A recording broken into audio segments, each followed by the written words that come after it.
बिस्मिल्लाहिर्रहमानिर्रहीम। आप तमाम दोस्तों को मोहम्मद इमरान का आदाब। आज हमने जिस टॉपिक पर बात करनी है वो है अहमद नदीम कासमी का अफसाना गंडासा।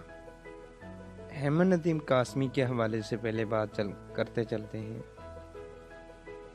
अहमद नदीम कासमी सरगोदा का इलाका अंगा, जो कि आजकल खुशाब के नाम से मशहूर है, वहाँ पैदा हुए। आपके वालिदैन एक ज़िम्मेदार घराने से ताल्लुक़ रखते थे।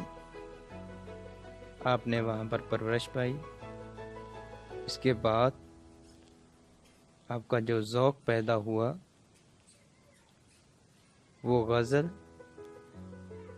और नाज़्म में था।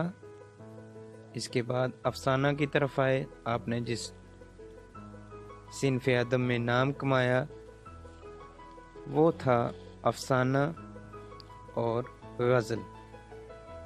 अहमद नदीम कासमी 1916 में पैदा हुए और 2006 में वफ़ात पाई।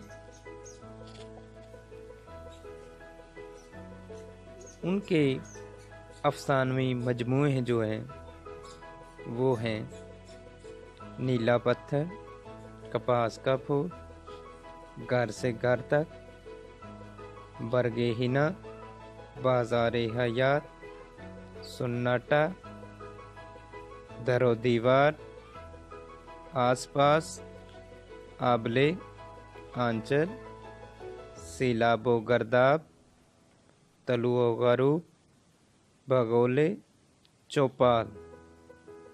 सबसे पहला अफसाना उनका चौपाल था। अफसाना गंडासा।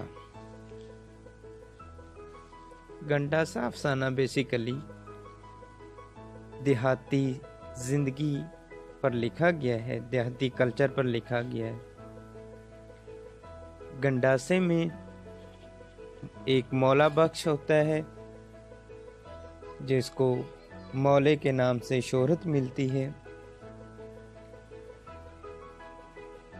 तो उसके वालिद को रंगा और उसके बेटे कत्ल कर देते हैं।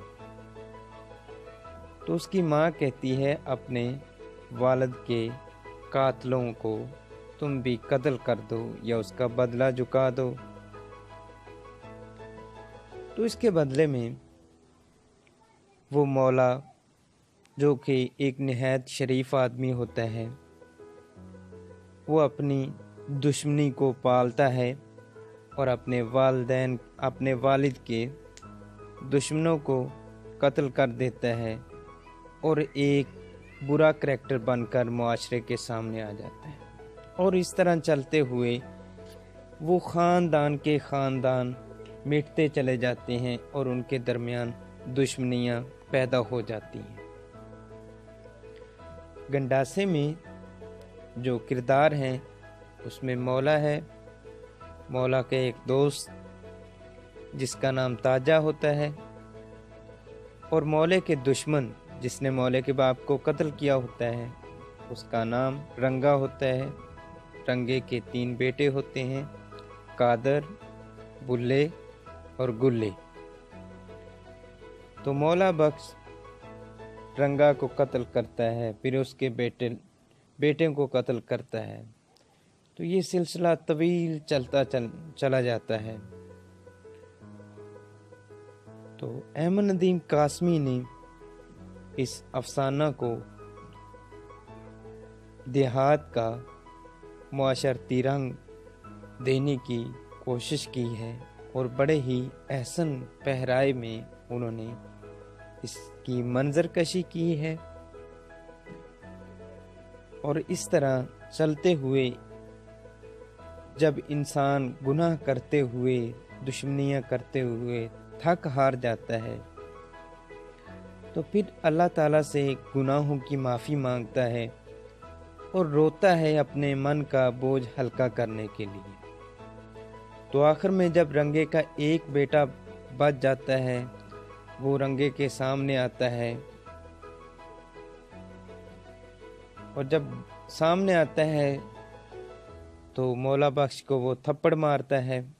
مارنے کے بعد مولا بخش اسے کچھ نہیں کہتا،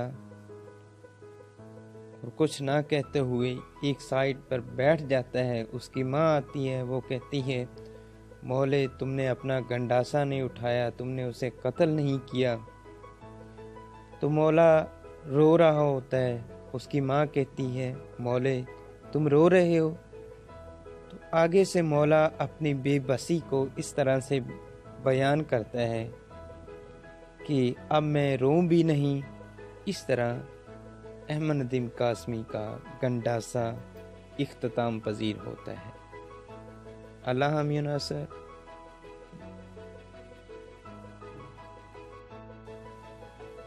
بسم اللہ الرحمن الرحیم۔ آپ تمام دوستوں کو محمد عمران کا آداب۔ آج ہم نے جس ٹاپک پر بات کرنی ہے وہ ہے احمد ندیم قاسمی کا افسانہ گنڈاسا۔ احمد ندیم قاسمی کے حوالے سے پہلے بات کرتے چلتے ہیں۔ احمد ندیم قاسمی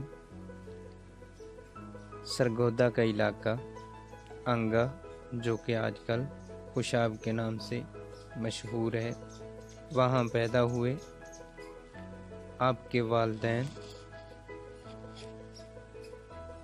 ایک ذمہ دار گھرانے سے تعلق رکھتے تھے۔ آپ نے وہاں پر پرورش پائی۔ اس کے بعد آپ کا جو ذوق پیدا ہوا